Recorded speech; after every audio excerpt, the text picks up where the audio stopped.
Olá, meus irmãos, aqui é o evangelista Jefferson Vicente para mais uma pré-aula da nossa revista da editora Betel. A nossa lição de hoje é a lição de número 1, que inaugura o primeiro trimestre de 2025 através da revista Movimento Pentecostal.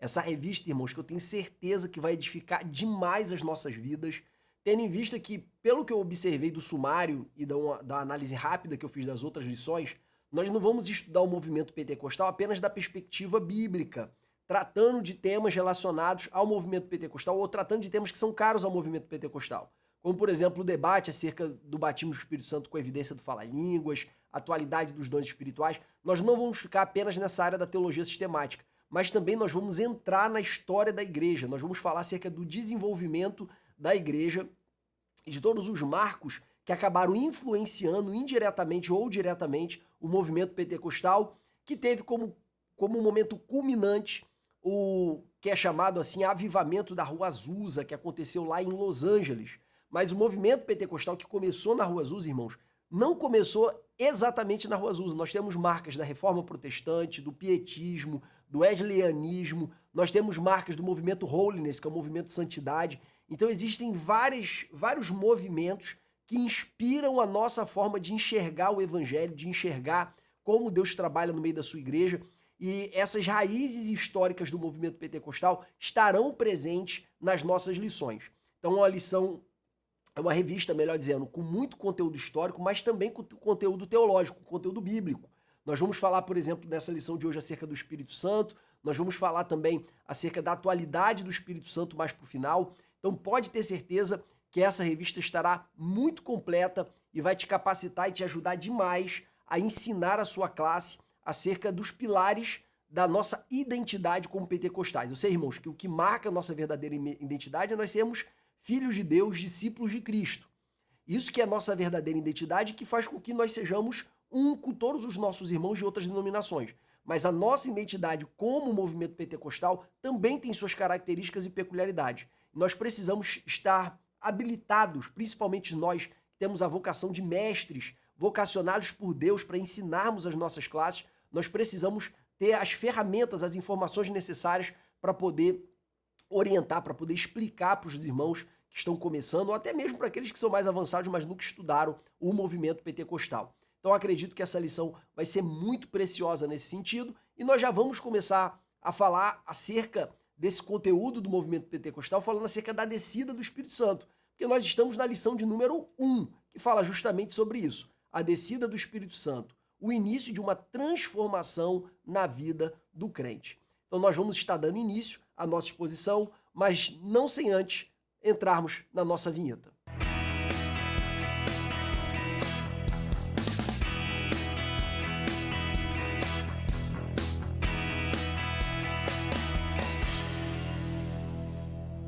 Vamos iniciar então?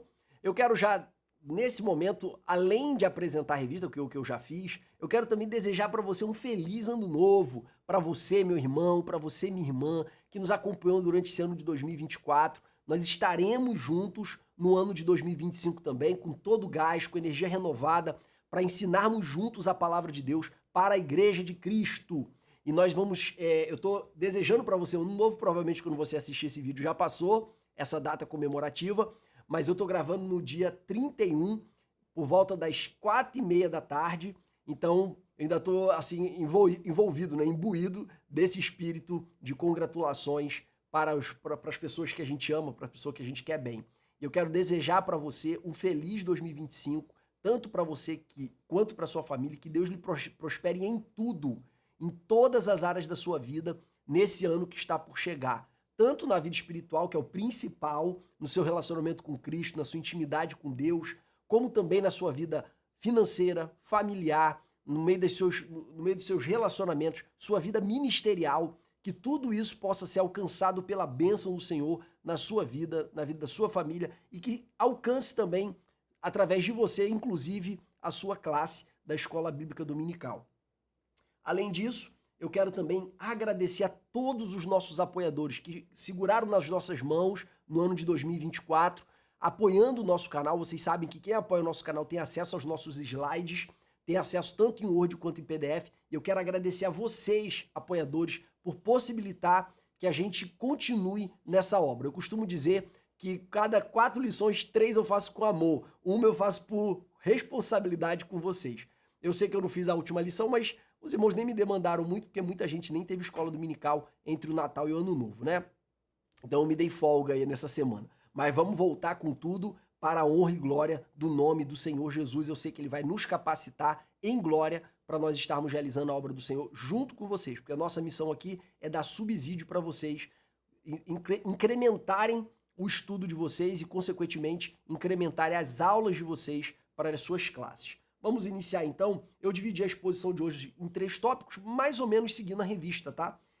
Parece que aqui essa primeira tá com um nome um pouquinho diferente, mas é porque eu vou dar um pouquinho mais de ênfase na questão da promessa, tá bom? Mas o primeiro tópico fala do envio do Espírito Santo e só o primeiro subtópico que fala da promessa. Eu vou dar uma esticadinha nisso, que ajuda muito a entender o Espírito Santo no Novo Testamento. Depois vamos falar do poder do Espírito Santo e da autoridade do Espírito Santo para a igreja. Mas antes de começarmos, não esqueça de curtir esse vídeo, dá o likezinho aí, não custa nada, você ajuda o canal a chegar a mais pessoas. E não esqueça também de compartilhar esse vídeo com as pessoas que você quer que essa mensagem alcance, tá? Os grupos de WhatsApp de professores, enfim, tudo aquilo que você sentir no coração de compartilhar.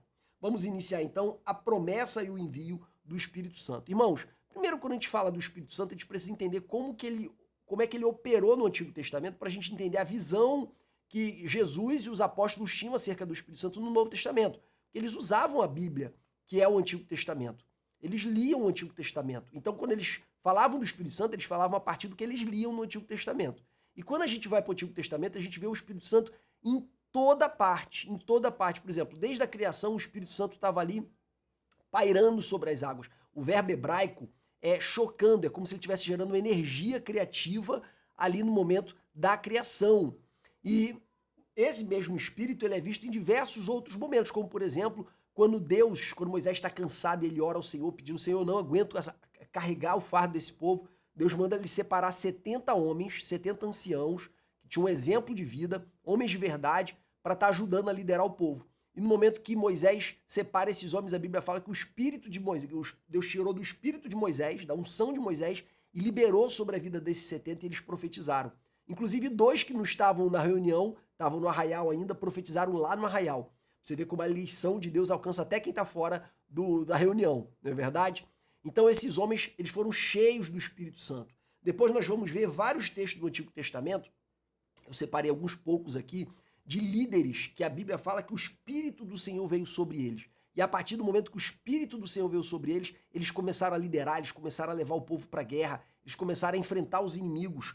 Aqui eu dei o exemplo de Otiniel, mas isso aconteceu também com Gideão. No momento que Gideão ele foi escolhido por Deus, Gideão estava muito receoso, com muito medo. Mas no momento da batalha, o Espírito do Senhor veio sobre ele. E aí quando o Espírito veio sobre ele, ele teve coragem e ousadia para enfrentar os midianitas, mesmo tendo um exército de apenas 300 homens. Nós vemos o mesmo acontecer com Jefté. Com Saul, então, eu vou ter oportunidade de falar de Saul no futuro. O Espírito veio sobre ele pelo menos em 3 ocasiões. Na primeira, veio sobre ele para que ele profetizasse. Na verdade, irmãos, é uma coisa interessante, né? Samuel unge ele rei de Israel e fala para ele, ó, você vai para tal lugar que ali tem um grupo de profetas reunidos e quando você chegar entre eles, você vai profetizar. E você vê, irmãos, que existem ambientes onde a presença de Deus é tão latente que quem chega perto é tocado. Quem nunca entrou num culto que a glória estava tão grande que quando tu entrou, tu já sentiu e já foi envolvido.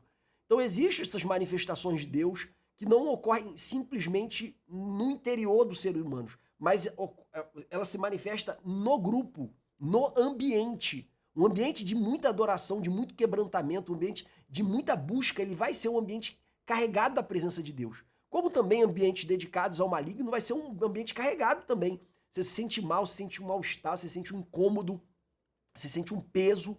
Mas quando você está no ambiente onde as pessoas estão com o coração quebrantado, em adoração, e a presença de Deus se manifesta, a presença de Deus se manifesta não apenas na vida dos indivíduos, mas também no ambiente. E quando Saul chega nesse ambiente, ele é envolvido e começa a profetizar. Depois Saul é envolvido também no momento que afrontam a população de Jabes, e Saul ele mata um par de bois, envia pedaços para todos os territórios de Israel, fala assim se fará com os bois daqueles que não vierem atrás de Saul. Mas Saul, irmãos, era covarde, ele era medroso. No momento que ele está buscando as jumentas do seu pai e Saul unge ele rei de Israel, ele não botou fé, ele falou, eu sou menor da casa do meu pai, não sou ninguém. E depois, quando reuniram o povo para escolher um líder, e a sorte caiu sobre ele se escondeu atrás das bagagens. Quer dizer, ele estava com medo, ele estava assustado. Por quê, irmãos? Porque no momento da batalha, a primeira cabeça que o inimigo quer cortar é a do rei, é a do líder. Então ele estava com medo, ele estava escondido. Mas a Bíblia fala que quando Samuel ungiu, o Espírito do Senhor se apoderou dele. Quando o Espírito do Senhor se apoderou dele, ele ficou ousado, ele ficou corajoso, ele ficou intrépido, ele ficou com a disposição para fazer aquilo que Deus queria que ele fizesse. Isso é um dos efeitos do Espírito Santo na vida do indivíduo. Então essa coragem que Saul ele recebeu porque o Espírito veio sobre ele. E posteriormente, mesmo depois do pecado, o Espírito já tinha saído dele, mas ele vai atrás de Davi para matar Davi, mas ele entra entre os profetas e mais uma vez a presença do ambiente alcança ele e ele começa a profetizar também em êxtase, tá bom? Então esses são apenas alguns exemplos da que aconteceu na vida de Saul. Nós vemos também Davi, quando Samuel ungiu Davi, a Bíblia fala que o Espírito do Senhor se apoderou dele. Não por acaso, irmãos, ele era tão corajoso para enfrentar gigante, ele era um adolescente. Como é que um adolescente vai enfrentar um guerreiro gigante, forte, experimentado? Isso é o efeito do Espírito Santo que dá essa ousadia, que dá essa coragem, que dá essa iniciativa, que dá essa proatividade. E no mesmo ato que Davi recebeu o Espírito, Saul perdeu o Espírito Santo, né? E os espíritos maus começaram a atormentá-lo. Depois nós temos também vários relatos, aqui eu só coloquei um, de profetas que a Bíblia fala que eles começaram a profetizar quando o Espírito veio sobre eles. Nós vemos também o Espírito Santo, irmãos, atuando de maneiras assim muito diferentes, levantando pessoas que estão no chão, dando visões, teletransportando, que a gente chama de arrebatar. O Espírito Santo fazia tudo isso no Antigo Testamento, tá, irmãos? Nós vemos, por exemplo, nesse teletransporte, nesse arrebatamento físico, o exemplo de Elias, Ezequiel e Daniel, perdão, eles foram levantados pelo Espírito, tá? E tiveram visões quando o Espírito veio sobre eles. Elias, que foi retirado de um lugar e levado para o outro. Um teletransporte, algo sobrenatural. E a gente vai ver isso também, esse arrebatamento no Novo Testamento. Com Filipe, depois que ele prega para o eunuco, ele é levado, ele é arrebatado fisicamente, ele sai de um lugar e vai parar em outro. Paulo, ele não sabe, em 2 Coríntios 12, ele fala que eu conheço um homem que não sei se no corpo ou se fora do corpo, foi até o terceiro céu. Então Paulo não identificou se ele foi arrebatado fisicamente ou só em espírito. E João lá em Apocalipse 1 fala que foi arrebatado em espírito. Então João sabe que foi o espírito dele que foi levado para ter as visões que a gente encontra lá no livro de Apocalipse. Então tudo isso são formas extraordinárias do Espírito Santo agir que fogem um pouco da nossa expectativa, né, acerca do Espírito Santo. Depois nós temos outras maneiras ainda diferenciadas, como por exemplo capacitação para obras de artesanato. Bezalel recebeu essa unção, essa sabedoria. Sansão, a Bíblia fala que o Espírito vinha sobre ele, se apossava dele possantemente. E aí ele ia para os combates e matava 1000 homens. Era uma força extraordinária por causa do Espírito Santo. E temos também o Espírito Santo mobilizando pessoas. Deus usa o profeta Zacarias para falar para Zorobabel, que era o líder do povo judeu assim que eles voltaram do cativeiro babilônico. Ó, Zorobabel, não é por força nem por violência, mas pelo meu espírito, diz o Senhor. Quer dizer, você vai reestruturar, você vai reconstruir o templo, você vai reorganizar Israel, não pela tua capacidade, não oprimindo o povo, mas através do meu espírito. A gente precisa lembrar disso, irmãos. A gente precisa lembrar disso. Às vezes o crente está com a classe dele vazia, ele fica reclamando, ele fica se lamentando porque as pessoas não cooperam, porque as pessoas não ajudam, porque as pessoas não participam. Irmão, não é por força, não é por violência, não é pelo muito falar, é pelo Espírito do Senhor. Vai buscar mais, vai orar mais. Se tu tiver azeite, meu irmão, as pessoas vão querer te ouvir. As pessoas vão querer te ouvir. Se você tiver conhecimento e unção, as pessoas vão querer te ouvir. Pode ter certeza do que eu tô te falando. Ah, mas eu não sou letrado, eu não fiz faculdade. Pedro fez faculdade? A gente tem dúvida até se eles eram alfabetizados. Depois, mas ele escreveu as cartas. A gente não sabe se foi ele, porque o costume na época era a pessoa que queria enviar a carta ditar e uma pessoa responsável por anotar que fazia a escrita da carta. Normalmente eles só escreviam o final. Até o próprio Paulo dizia que ele escrevia o próprio punho o final da carta, certo? Então era muito comum, e talvez nem tenha sido Pedro que escreveu à mão, ele ditou, tá? Mas não tenha sido ele que tenha escrito à mão. Então eram homens sem letras, eram homens letrados. Pode ser que eles tenham aprendido a ler? Pode. Pode ser que eles tenham se desenvolvido depois? Claro, com certeza. Imagino que isso inclusive aconteceu. No entanto, quando eles começaram, eles eram homens sem letras. e mesmo assim pregava 3 mil, pregava 5 mil. Então você vê que a unção é o que faz a diferença. Não é força, não é violência, não é reclamação. É a unção. É a unção que faz a diferença. Nós vemos também o Espírito atuando no Antigo Testamento gerando um transe e reações físicas nas pessoas. Balaão entrou em transe, ficou profetizando deitado de olhos abertos. Saul entrou em transe. Você lê os relatos, você vai ver que ele estava num transe ali. Você vê também que os sacerdotes não conseguiam entrar no tabernáculo nem no templo no momento da inauguração. Ali em Levítico 11, no momento que a glória do Senhor entra no tabernáculo, os sacerdotes não podiam se conter de pé, tampouco entrar dentro do tabernáculo. Mesma coisa na inauguração do templo por Salomão. Os sacerdotes nem conseguiam ficar de pé, nem conseguiam entrar no tabernáculo. Reações físicas. Ezequiel perdeu as forças, caiu ao chão, o espírito teve que levantar ele. Daniel, mesma coisa. Abacuque ficou com seus ossos podres, ele deve ter ficado todo se tremendo, se você ler o relato. Então são reações físicas geradas pela presença do Espírito. Isso tudo, irmãos, vai ter importância na teologia pentecostal. Por quê? Porque às vezes a gente acha, alguns teólogos tradicionais acham que, ou pregam, ensinam, que o que aconteceu no dia de Pentecoste, aquela glossolalia, aquele movimento de falar em línguas, numa espécie de transe, que até as pessoas de fora pensavam que eles estavam bêbados, aquela glossolalia foi um fenômeno específico para aquele tempo, para Jesus revelar a inauguração da igreja. Como se aquele fenômeno fosse isolado na Bíblia. E não é. Tem todo um trajeto de Deus movimentando o seu povo nessa espécie de transe, nessa espécie de mover, que faz com que as pessoas, para quem está olhando de fora, pareça até que está bêbada. Isso já acontece na Bíblia desde o Antigo Testamento. É por isso que eu fiz questão de fazer essa retrospectiva.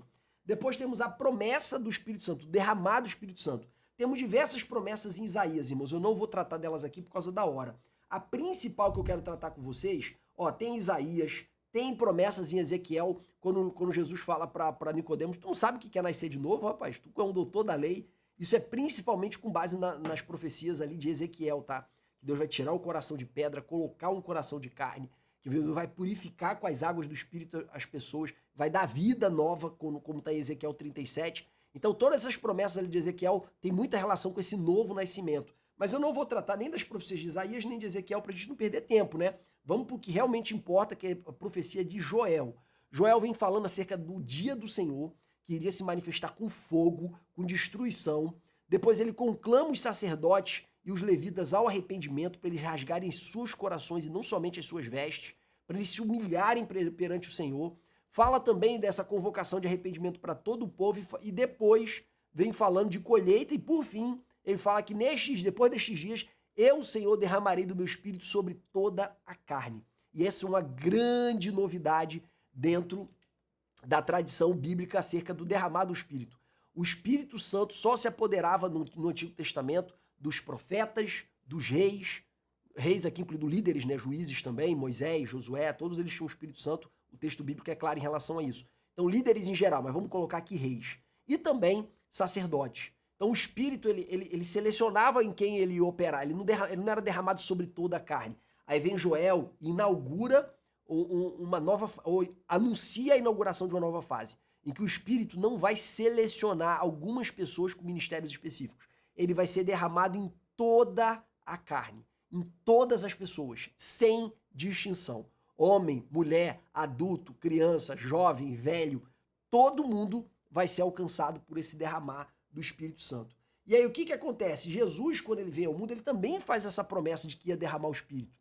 Ele faz essa promessa dizendo que ia enviar o outro Consolador, porque o primeiro é ele.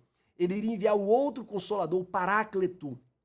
Ele enviaria também o Espírito que faria várias obras no meio da igreja, faria lembrar tudo aquilo que eles haviam ouvido de Jesus, convenceria o homem do pecado, da justiça e do juízo, guiaria a igreja em toda a verdade.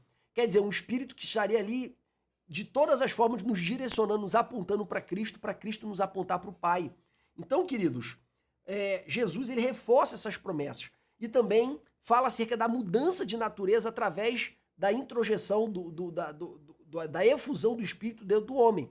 Essas palavras acerca de novo nascimento você encontra também nas cartas de Paulo como regeneração, você encontra como nascer da água e do Espírito, você encontra como nascer do Espírito também em João capítulo 1. Todos esses são textos que falam do Espírito Santo no sentido de novo nascimento, no sentido de regeneração. Você vai encontrar Paulo também falando em Efésios capítulo 1 acerca do selo do Espírito, do penhor do Espírito, da garantia do Espírito. Tudo isso, irmãos, está relacionado ao novo nascimento, que é a principal obra do Espírito Santo, que é a transformação da nossa vida. Essa é a obra número 1. Só que existe uma segunda obra do Espírito Santo, que é a capacitação para a missão, como capacitou Saul, como capacitou Davi, como capacitou os profetas, como capacitou todos os grandes líderes do passado, como a própria palavra diz, o próprio Moisés, os 70, Josué. Se você ler os textos bíblicos que falam do Espírito Santo, você vai ver que todos eles eram cheios do Espírito. O Espírito vinha sobre eles, melhor dizendo. O Espírito vinha sobre eles. O termo mais utilizado no Antigo Testamento era isso. O Espírito vinha sobre ele. Que é essa expressão da ideia de capacitação, tá? Ser cheio do Espírito é no interior.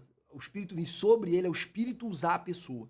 Então, a gente vê todas essas profecias do Antigo Testamento e começa a ver também as profecias lá de Ezequiel e algumas de Isaías falando de o Espírito dentro, um Espírito que seria a circuncisão do coração, conforme Paulo depois revelou para nós.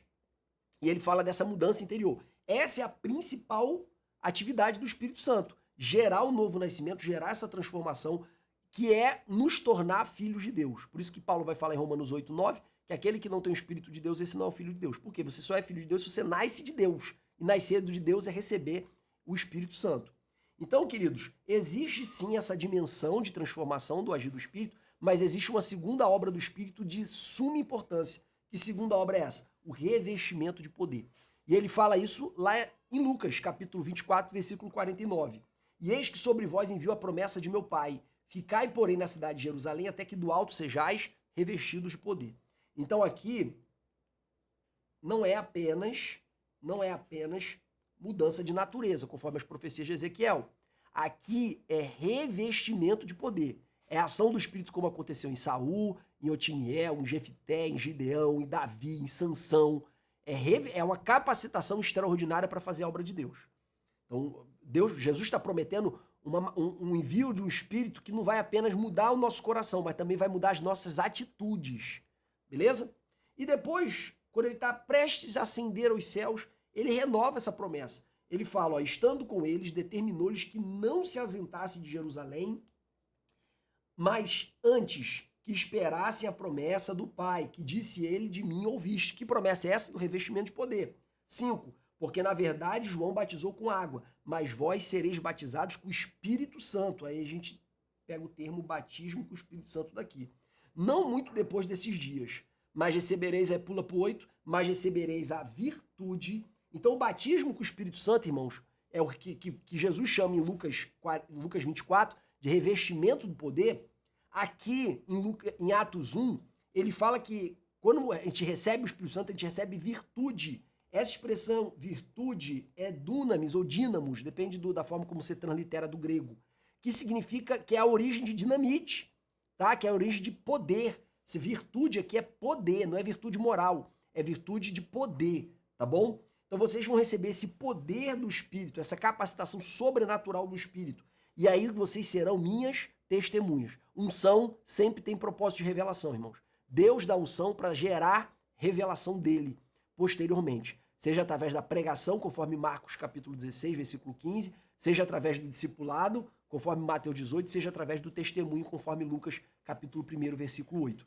Então a unção é sempre uma capacitação para a realização da obra de Deus com uma capacidade extraordinária. Então Jesus aqui nesses textos, ele já apresenta o Espírito Santo não apenas como um agente transformador, mas também como um agente capacitador, conforme a gente vê lá no Antigo Testamento. E aí entra o momento do cumprimento da promessa. Cumprimento da promessa, Atos capítulo 2. Aqui eu vou dar uma explicação um pouco mais detalhada e eu aconselho que você faça isso também com a sua classe, tendo em vista que é o texto central dessa lição, é o texto áureo. Tá? Então vamos desenvolver esse texto aqui. Cumprido o dia de Pentecostes. Irmãos, o que é dia de Pentecostes? Pentecostes, irmãos, também chamado de festa das semanas ou festa das primícias, é uma festa, uma das 3 santas convocações do povo de Israel. As 3 santas convocações, que eram as festas mais importantes, eram Páscoa, 50 dias depois, ou 7 semanas depois, você tinha Pentecostes, também chamado de festa das primícias ou festa das semanas, e depois, posteriormente, você tinha chamada festa das tendas ou dos tabernáculos, que era a terceira festa mais importante. Então você tem as 3 festas mais importantes que eram chamadas lá em Deuteronômio e Êxodo de santas convocações. Então todo judeu que tinha possibilidade de ir se encaminhava para Jerusalém para celebrar a festa junto com os sacerdotes lá no templo do Senhor, levando as suas ofertas. Então Israel estava lotada, estava bombando de gente, tá? Nessa data aqui, estava bombando de gente. E os discípulos que tinham obedecido a Jesus estavam reunidos. Só que eles estavam reunidos num grande salão, que era chamado cenáculo, que nada mais é do que um terraço grande de uma casa onde as pessoas se reuniam para comer. Tá? Provavelmente eles estavam dormindo lá pelo chão também, estavam hospedados naquela casa. E aí, nesse dia, olha como é que está escrito aqui, estavam todos reunidos no mesmo lugar. Quer dizer, provavelmente estavam dormindo lá, nesse terraço, que devia ser uma casa muito grande, muito próspera. E, de repente, veio do céu um som. Primeiro veio um som, um barulho, como de um vento veemente e impetuoso. Então, ó, veio um som, não veio o vento, veio um som como de um vento. Tá? Veio um barulho. Então, primeira revelação da chegada do Espírito é uma revelação audível, foi sonora. E encheu toda a casa em que estavam assentados. Quer dizer, o som encheu a casa. Eles ouviram, todo mundo ouviu esse barulho, como se fosse um vento impetuoso, um vento muito forte. Eles ouviram um som, não era um vento, era o som de um vento. E foram vistas por eles línguas, aí agora a manifestação visível. E foram vistas por eles línguas repartidas como que de fogo. Então, ó, aqui não é língua de fogo, língua falada, tá? A língua aqui é a língua da vela. Você tem aqui ó, a vela, certo? Você tem a vela e você tem a língua. Eita, mas tá muito ruim, Jesus. Meu Pai do céu. Isso aqui é a língua de fogo, tá? Isso aqui é a língua de fogo, tá bom? Essa chaminha, tá? Essa labareda. Essa aqui é a língua de fogo. Então, o que aconteceu? Estavam lá os discípulos, eu sei que você percebeu que eu sou um especialista em desenho. Estavam todo mundo reunido lá no cenáculo, e aí, de repente, eles viram línguas repartidas como que de fogo, pousando sobre a cabeça de cada um deles. Então, eles ouviram o som do vento e viram as línguas. Quer dizer, uma manifestação patente. Da mesma forma como na inauguração do tabernáculo, o fogo caiu do céu e queimou a oferta do holocausto. Então foi visível. E depois eles ouviram também, da mesma forma como no templo foi a mesma coisa, eles viram e ouviram. Aqui aconteceu igual. Eles viram e ouviram. Foi uma manifestação tanto audível quanto visível, tá? E aí pousou sobre cada um deles. E aí, todos, aqui, ó, a questão do ambiente, ó, e todos foram cheios do Espírito Santo. Tem gente que fala assim, como é que eu sou batizado? Eu já orei tanto pelo batismo do Espírito Santo, acho que isso não é para mim, não. Irmãos, a promessa é para todos. Quando Pedro está pegando em Atos capítulo 2, ele diz claramente essa promessa de respeito a vós, aos vossos filhos, às vossas filhas, a todos, indiscriminadamente. E por que tem tanta gente que ora tanto tempo e não é batizado? Porque desiste. Porque não frequenta os ambientes onde a presença é mais intensa. Que isso, Jefferson? É verdade, irmão. Você vai para uma vigília que tem 10 pessoas batizadas com o Espírito Santo, quando o 11º chega lá, ele é batizado também. A gente, às vezes, irmãos, quer ficar no comodismo. Claro que a gente tem relato de gente que foi batizada com o Espírito Santo dormindo, a gente sabe de relato de pessoa que foi batizada com o Espírito Santo lavando louça, a gente sabe de pessoa que foi batizada com o Espírito Santo na rua, a gente ouve todo tipo de relato. Eu fui batizado com o Espírito Santo, tinha de 10 para 11 anos ali no grupo do departamento infantil. A gente cria, ouvia os adultos falando e a gente cria e orava, dobrava o joelho, ficava clamando ali, pedindo a Deus que nos batizasse. Então, queridos, é para quem crê. E quem crê não desiste. Quem crê persevera. E uma das maneiras de perseverar é justamente você orar, jejuar, clamar e clamar durante horas. Quando a gente ouve a história, a gente vai ter a oportunidade de falar aqui do avivamento da Rua Azusa, do William Seymour, ele pregava sobre o batismo com o Espírito Santo, com a evidência do falar em línguas, e ele passou semanas, clamando ao Senhor para ser batizado.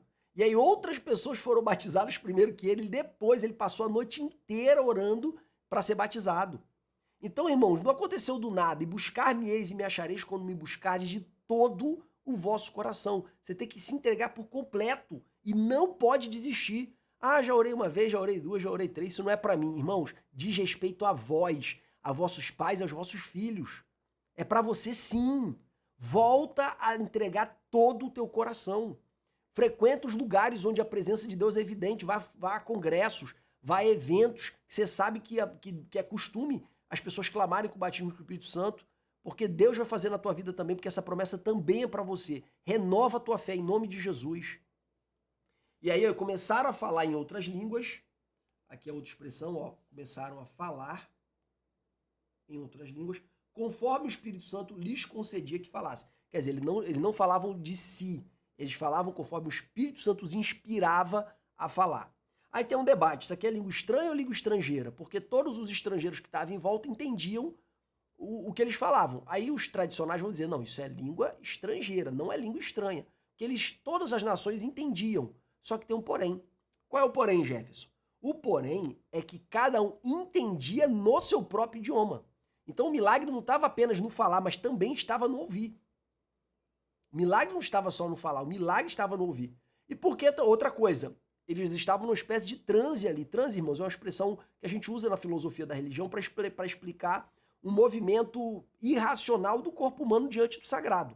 Tá? Então não associa a palavra transe a hinduísmo, a budismo, a nada disso não, tá? É uma palavra genérica.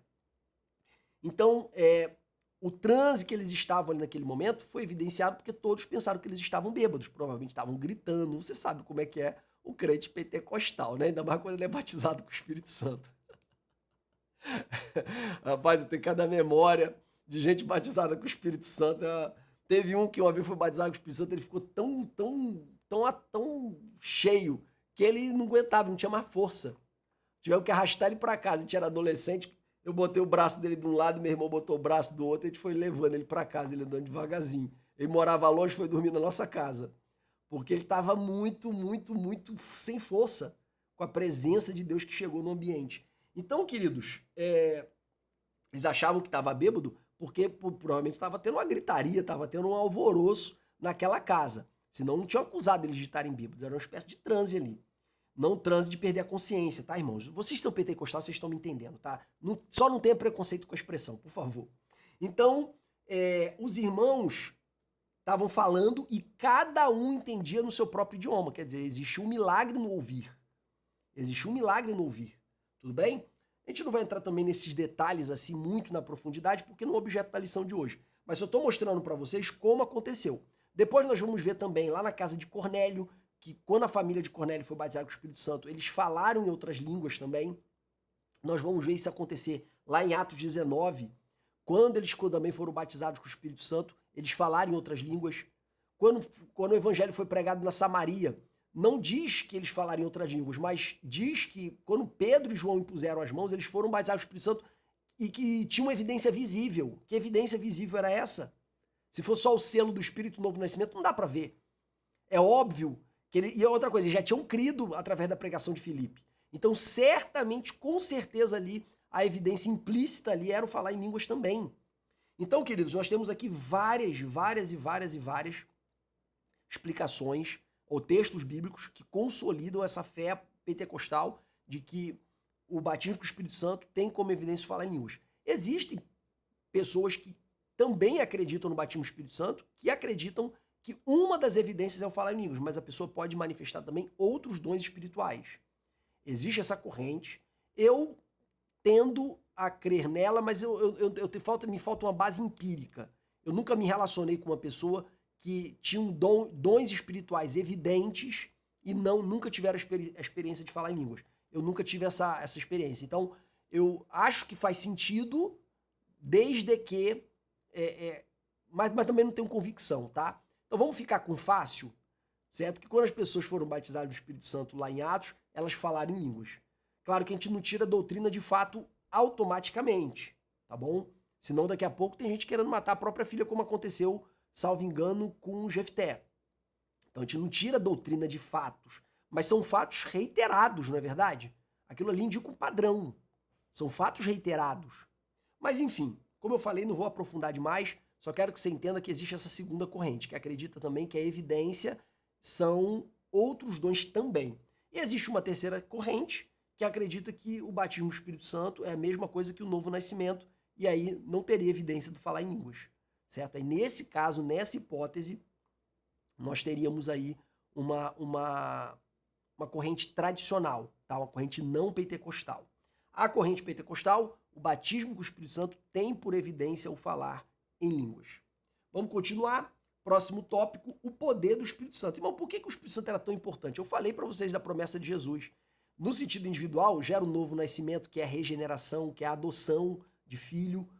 Também gera, ele nos guia em toda a verdade, ele nos convence do pecado, da justiça e do juízo. Ele é o consolador. Existem várias funções do Espírito Santo que se manifestam na subjetividade do indivíduo.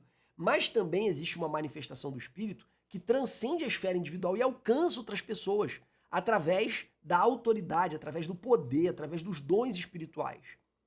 E isso é o revestimento de poder. Amém? Mas antes de nós falarmos do poder do Espírito, você não é inscrito ainda nesse canal? Se inscreva no canal, não custa nada, é só apertar ali, se inscrever aqui embaixo, clica aí e vai. Clica logo, se torna um seguidor desse canal, em nome de Jesus. E ative o sininho também para você receber uma nova notificação todas as vezes que nós publicarmos um vídeo novo. Continuando, o poder do Espírito Santo. Irmãos, quando eu falo do poder do Espírito Santo, primeiro a gente não pode confundir o que eu já tenho falado aqui, só que agora eu vou organizar. Você não pode confundir ser cheio do Espírito Santo, ou ser revestido de poder, com ter o Espírito Santo. Ter o Espírito Santo é um novo nascimento, regeneração, o selo do Espírito, você encontra vários nomes. Ser cheio do Espírito é outra parada. É outra parada. Paulo fala assim, ó, lá em Efésios, capítulo 5, enchei-vos do Espírito. Ele estava falando para uma igreja que tinha o Espírito Santo, falou, claro, óbvio. Efésios 1, ele fala, vocês foram selados com o Espírito Santo da promessa. Efésios 2, 3, ele novamente fala do Espírito Santo. No 5, ele está falando, ó, vocês já têm o Espírito Santo, eu sei disso. Agora vocês precisam se encher dele. Isso é diferente, irmãos. Ter o Espírito é diferente de ser cheio. É cheio quem busca. Tem o Espírito quem crê. A fé gera o selo. A plenitude, ser cheio do Espírito, é para quem busca. Tá? Não é automático. Não é definitivo. Você pode estar cheio em uma época e pode estar vazio em outra. É diferente do selo, é diferente do novo nascimento, que é uma mudança de natureza que acontece aqui dentro, que o Espírito Santo passa a morar em você. Você passa a ser templo do Espírito Santo. Só que você pode ter ele em abundância ou pode ter ele em escassez, porque a própria Bíblia diz que é possível ser cheio dele. Terceiro, revestimento de poder, que é essa capacitação sobrenatural que a gente chama de batismo com o Espírito Santo. E por fim, temos outra coisa que é ser guiado pelo Espírito.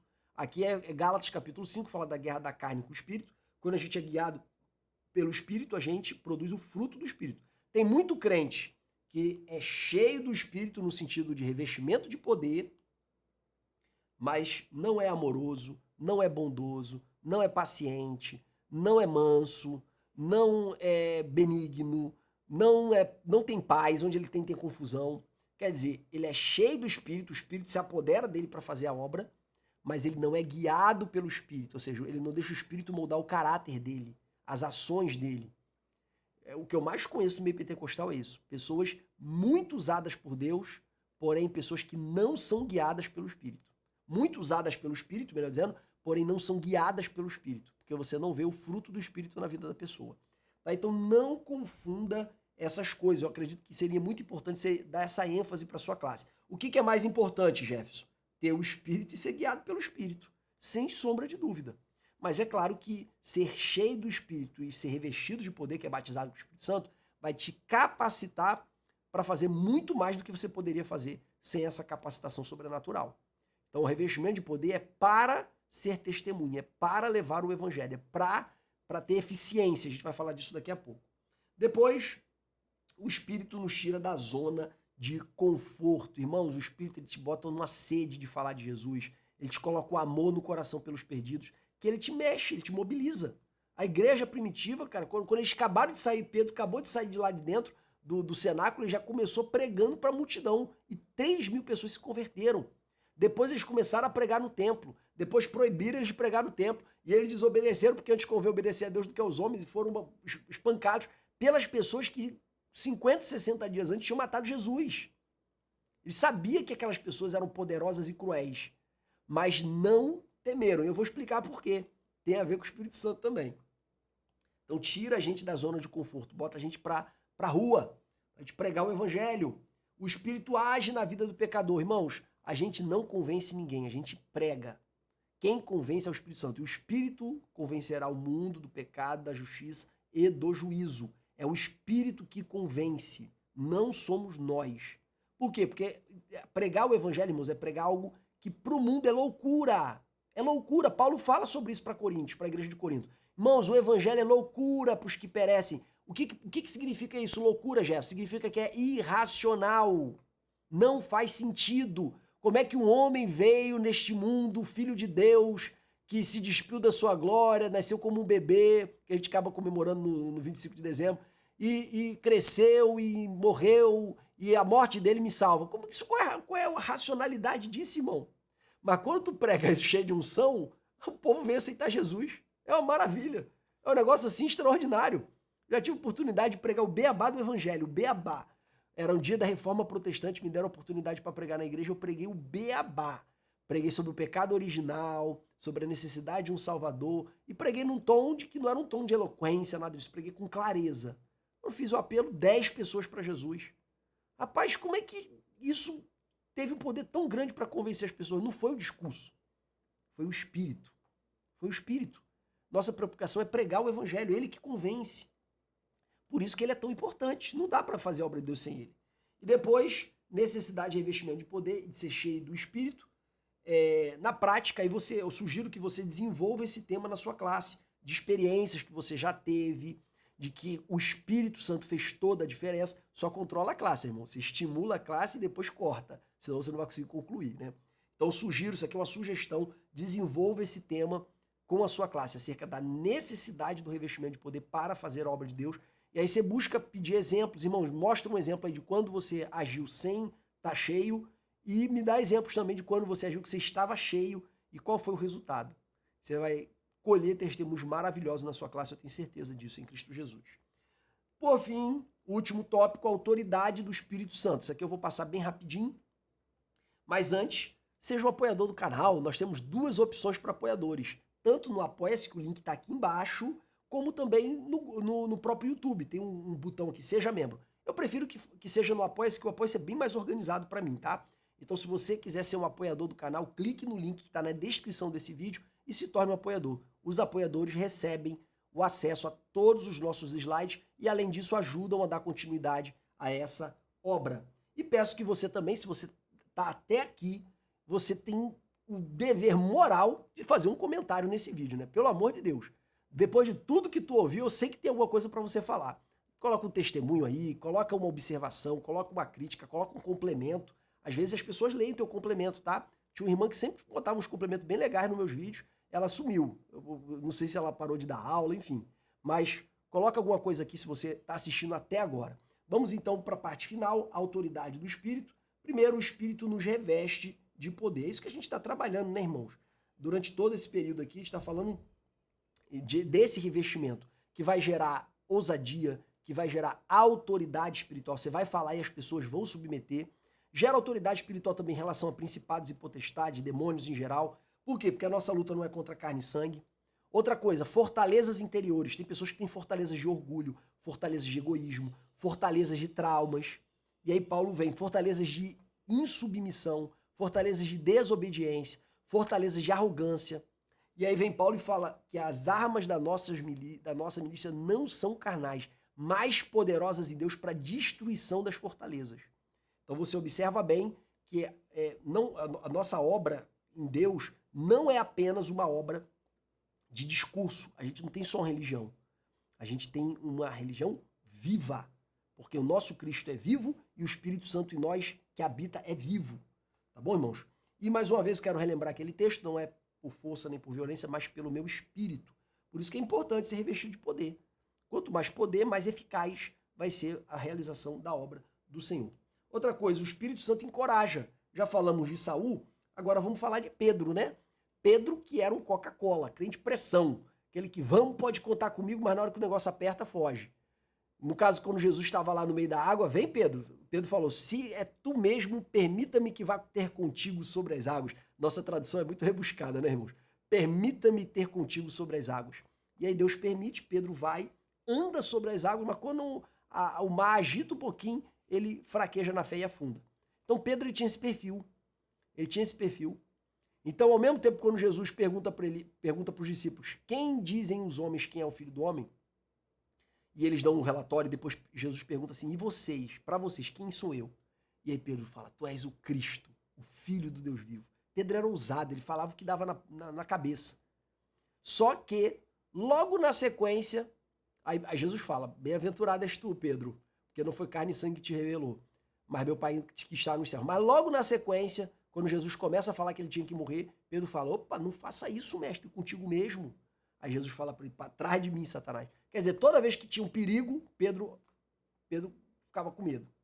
Quando Jesus está sendo preso, ele está corajoso, pega a espada e corta a orelha do soldado. Quando ele vai para a casa do sumo sacerdote para ficar tentando ouvir como é que estava sendo o julgamento de Jesus e perguntam para ele se ele era seguidor, ele nega Jesus. Então Pedro tinha esse perfil, muita iniciativa, mas era frouxo. Mas quando ele foi cheio do Espírito Santo, aí tudo mudou mesmo. Aí tudo mudou. Pregou, proibiram de pregar, como eu disse antes, pregou de novo, bateram nele, pregou de novo e não parou mais de pregar. Quer dizer, nós temos aí uma transformação do caráter de Pedro, que era um caráter volátil. Agora ele é um homem corajoso, intrépido, ousado. E tudo isso também alcança, essa ousadia também alcança a igreja, irmãos. Porque Atos 4:31 fala não apenas de Pedro, mas de toda a igreja. Que eles tendo orado, moveu-se o lugar estremeceu. Eita glória, que dia que eu vou orar num lugar e que as pessoas que vão estar orando comigo vão sentir o chão tremer. Tamanha a glória de Deus. Deve ser maravilhoso, né, irmãos? E todos foram cheios do Espírito Santo e anunciavam com ousadia a palavra de Deus. Já tinham visto que Jesus ressuscitou. Quer dizer, nem a morte pôde detê-lo. Agora estavam cheios do Espírito Santo. Meu irmão, esses caras estavam no azeite. Os caras estavam... O Espírito também capacita. Ele te faz lembrar o que você vai pregar. Você já estudou, mas faz tempo que você estudou e você não tem a memória tão boa. O Espírito te faz lembrar. O Espírito te guia em toda a verdade. Você está lendo a Bíblia, o Espírito Santo está te comunicando verdades que estão ali. O Espírito gera milagres, é uma capacitação sobrenatural. Então, tudo isso, irmãos, são exemplos de como o Espírito Santo nos capacita. A gente pode incluir aqui todos os testemunhos lá do Antigo Testamento também, de formas extraordinárias de capacitação. E, diante de tudo isso que foi dito, eu quero agora desejar que você dê uma aula excelente para a sua classe. Mais uma vez que você tenha um ano de 2025 abençoado, abençoado em Cristo Jesus. Que seja um ano de realização de sonhos, de implementação de projetos, de cumprimento de promessas. Em nome de Jesus. Estou feliz demais de estar com vocês. Boa aula para todos, em nome de Jesus.